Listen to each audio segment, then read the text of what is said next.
What is the Delta variant? What is Delta plus variant? And what is the Lambda variant? Where did they come from? Are they more deadly? What are their symptoms? And what should you know about them? Let's get to them now. Hello, I'm Dr. Raj Iyer, an anesthesia doctor in the USA, and I'll tell you the highlights about the new variants, Delta, Delta plus, and Lambda in this video.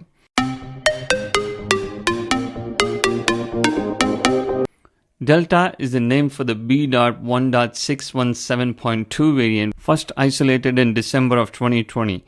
In this study, published on June 14th in the medical journal The Lancet, the impact of the Delta variant in Scotland was examined, where it had become the dominant strain.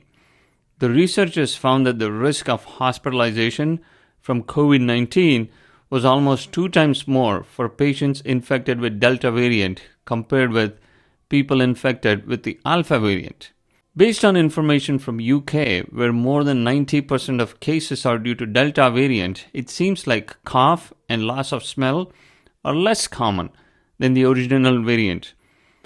There are symptoms more like headache, sore throat, runny nose, and fever that are commonly present.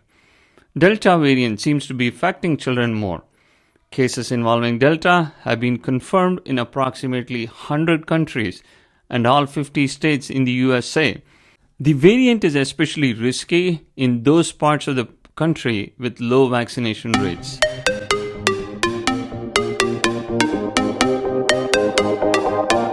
The Delta plus variant is known as B.1.617.2.1. Oof, this is a mouthful. This is also known as the AY.1 variant. The Delta plus variant began appearing to be reported from mid-March, and by end of April, there were enough cases that UK posed a ban on international travel. The Ministry of Health in India called this variant of concern, or VOC, to be cautious. This contains a new mutation in the spike protein, which is what this virus uses to enter human body cells. This is very closely related to Delta, so it was called Delta plus rather than a different letter in the Greek alphabet that the World Health Organization commonly uses. What these variants do are still not very clear, and it is too early to say anything about them. So far, at the time of this recording, it appears that the variants can get transmitted more, have an increased chance of attacking lungs, and monoclonal antibodies are less effective in treatment. With Delta plus variant, I have personally heard from doctors in India that they are concerned there may be a risk of continued oxygen requirements lasting a longer duration than the Delta variant. Experts say the vaccine protects against the Delta plus variant, and you may be at risk if you're still not vaccinated.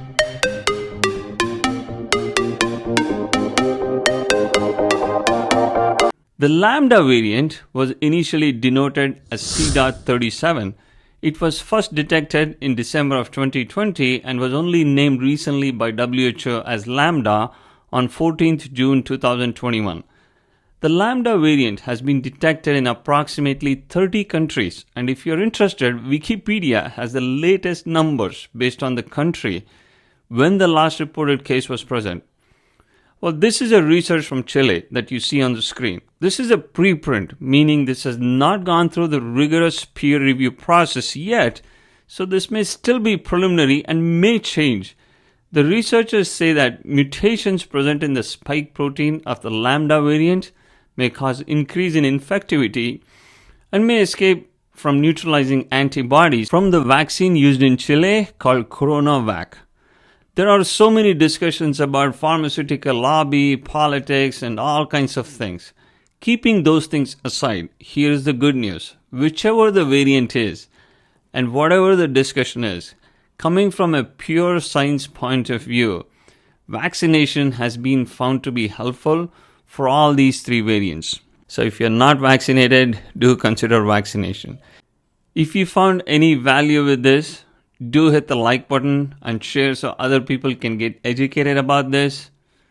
If this type of content provides value to you, do smash the subscribe button so you get an update when a new video is released. Take care and have a great day.